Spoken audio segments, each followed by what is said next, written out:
ይህ ማንም በዋዛ ያልተመለከተው ጓደኝነት ጥግ የታየበት በመውደቅና በመነሳት ምንም ንቅንቅ ስላላደረገው የጽናት መጨረሻው ሳግ የተሞላበት የደስታ አምባና የዓለም ሙገሳን ያስገኘም ታሪክ ነው።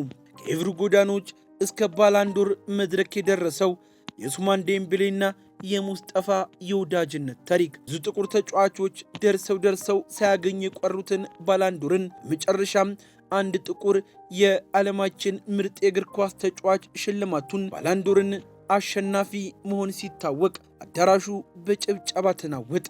አንድም ተቃውሞ ሳይገጥመው ሁሉም ልክ ነው ይገባዋል ማሉ።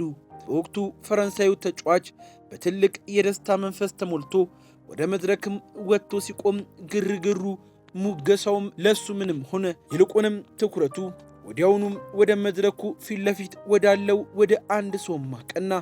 ያ ሰው የእግር ኳስ ኮከብ አልነበረም፣ አሰልጣኝም አልነበረም፣ ባለሀብትም አልነበረም። እሱ የልጅነት ጓደኛው ከልጅነት እስከ እውቀቱ ያልተለየው የህይወት ውጣ ውረድን በሙሉ ከሱ ጋር አብሮ ያሳለፈው ሙስጠፋ ዲያታላይ እንጂ። የዴምቤሌና የሙስጠፋ ታሪክ የሚጀምረው በፈረንሳይ ሰሜናዊ ምዕራብ በሚገኘው ኤቭሩ ከተማ ማንደሌ በተባለ ሰፈር አቧራማ ሜዳ ላይ እንደሆነም ብዙዎች ያነሱላቸዋል። ከ4 እስከ 5 ዓመታቸው ባለ እድሜያቸው ጀምሮ እንደ ወንድማማቾች ያደጉት እነዚህ ሁለት ልጆች እግር ኳስን ወደው የቡልቡላን ኳስ ተከትለው ሲሮጡና ስለ ታላቅነት የወደፊት እጣ ፋንታ ህልም ሲያልሙ ሲታትሩም ነበር ያደጉት። እንደ ዴምቤሌ ያጎት ልጅና የልጅነት አሰልጣኝ የሆነው አህመድ ወቢ ገለጻም ከሆነ ዴምቤሌና ሙስጠፋ ገና በ6 ዓመታቸው ኳስን እጅግ ሲያሽሙነሙኑ ልዩ የሆነ ጥበብ ነበራቸውም ይላል። ሙስጠፋና ዴምቤሌ ፕሮፌሽናል እግር ኳስ ተጫዋች የመሆን የጋራ ህልም ነበራቸው። እናም ለዛ ብዙ ዋጋ ከፍሏል ሲል ወደ ኋላ መለስ ብሎም ያስታውሰዋል። የተለያዩ ቡድኖችን ተቀላቅለው አቅማቸውን ሲያሳዩ የነበረም ሲሆን ሁለቱም ተፎካካሪ ብቃት የነበራቸው፣ ሙስጠፋ ላይ ግን ጉዳት የጨከነበት ጊዜ እንደነበረም አይዘነጋም። ያ የሚወደው እግር ኳስን እንደ ልቡ በሜዳ ላይ እንዳይፈነጭ ጉዳቱም አደረገው።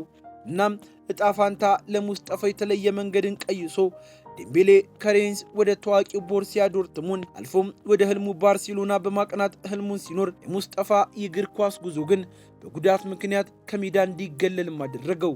በዚህ ሁሉ መሃል ግን ሙስጠፋ የዴምቤሌ ሌላኛው አቅም ከመሆን ምንም ሳያግደው የእሱ ባይሳካም በጓደኛው የጅልነት ህልማቸው እንዲሳካ አብሮትም ይተጋል። ዴምቤሌ ወደ ከፍተኛው የእግር ኳስ ዓለም ከገባ በኋላ ባሉት አንዳንድ ዓመታት በተለይም በባርሴሎና ውስጥ ያሳለፋቸው ጊዜ በከፍተኛ ጉዳት፣ ወጥነት በጎደለ የሜዳ ላይ እንቅስቃሴ ብዙ ተበላሽቶበት የባርሴሎና ደጋፊዎችን፣ የስፖርት ጋዜጠኞችን እንደዚሁም ደግሞ ሌሎችን እጅግ ትችት ያሰነዘረ ጥቃትን እንዲላክበትም አደረገ። ተጫዋቹ ሰነፍና ደካማ ነው፣ ጤናማ የአመጋገብ ስርዓት ላይ ያልተመሰረተ አቋም የለሽ ነው በማለትም ሲሳለቁበት፣ አልፎም ከቡድናችን ከባርሴሎና ይልቀቅ የሚሉ የተለያዩ ትችቶች ሲሰነዘሩበት፣ ሙስጠፋ ግን የለም ገና አቅምን ታሳያለክ አለውና በረታው። የባርሴሎና አመራሮች እንኳን የእግር ኳስ ችሎታውን በተጠራጠሩበት በዚያ ጊዜ ከጎኑ ሆኖ እግር ኳስን እንዲያበረታ አቅሙን እንዲያሳይ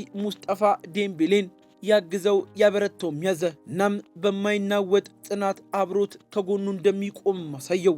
ችሎታውን፣ ጥንካሬውንና በመጨረሻ የዓለም ምርጥ ኮከብ እንደሚሆን ያ በልጅነት የገቡትን ቃል እያስታወሰ ብዙ ጊዜ አበረታውና ዴምቤሌን ዛሬ ለዚህም አደረሰው። አቅሙ ሲያንስ፣ ክህሎቱ ሲቀዘቅዝ፣ ዓለም ሁሉ ጥሎ ሲሄድ ታማኙ ጓደኛ ሙስጠፋ ግን አንተ አቅምህን እየሰጠ ነው፣ ሁሉንም ማድረግ ትችላለህ እያለ ጓደኝነት በላይ የሆነ ብዙ ነገሩን ሰጠውና ዴምቤሌን ከዚህ በላይ አቅሙን እንዲያሳይም አበረታው። ከዛም የ2024-25 የውድድር ዘመን ዴምቤሌ ከፒኤስጂ ጋር ዓለምን ጉድ ያስባለ ብቃቱን አሳየና ሙስጠፋ ትንበያ እውን እንዲሆንም አደረገ። ከዛም ዴምቤሌ የ2005 ባላንዶርን አሸናፊ ሲባል የ6 ዓመቱ ልጅም በመጨረሻም ሆኖና ለዚህም ትግል የልቡን ሰው እጅግ በእንባ በተሞላ በንግግርም አሞግሰው። በስሜት በተሞላው የምስጋና ንግግሩ ዴምቤሌ አይኖቹን መድረኩ መጨረሻ ወደ ተቀመጠው ሙስጠፋ በመላክ ሙስጠፋን ማመስገን እፈልጋለሁ።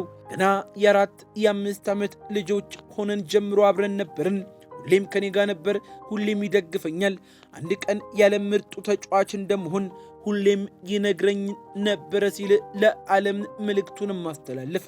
ይህ የፍቅርና የምስጋና መግለጫ አዳራሹን በጸጥታ ሞልቶ ዴምቤሌ ቃሉን ሲጨርስ ሙስጠፋ ዲያታ መቀመጫው ላይ ተቀምጦ እንባውን መቆጣጠር አቅቶት ሲያነባ ዓለምም ተመለከተው። በዚህ ያላበቃው የዴምቤሌ ንግግርም እናቱን ያገዙትን ሰዎች ሁሉ ካመሰገነም በኋላ እናቱ የሆነችው ፋቲማ ዴምቤሌ በደስታ እንባ ስቅስቅ እያለች ዓለምም አብሯት በደስታ እያነባም ተጠናቀቀ። ሁለቱም እናትና ጓደኛው ዴምቤሌን ደግፈው ለዚህ ክብርም አበቁት። የኡስማን ዴምቤሌ ታሪክና የመጨረሻው ደስታ ከብዙ ውጣ ውረድ፣ ከጉዳት፣ ከውድቀት በኋላ የመጣ ታሪክ ቢሆንም የጓደኛው ሙስጠፋ ታሪክ ደግሞ ከታላቅነት ጀርባ ስላለው ታማኝነትና በጎነትም ይመሰክራል። ባላንዶርን ያሸነፈው ዴምቤሌ ቢሆንም ሽልማቱ የጋራ ህልምና የማይበጠስ የወሰን ተሻጋሪ ወዳጅነት ማረጋገጫም ሆኗል። እኛም ታዲያ በዛሬው ዝግጅታችን ዓለምን በእንባ የተራጨበት ታሪክን እንደዚህ ቀንጭበን አደረስናችሁ።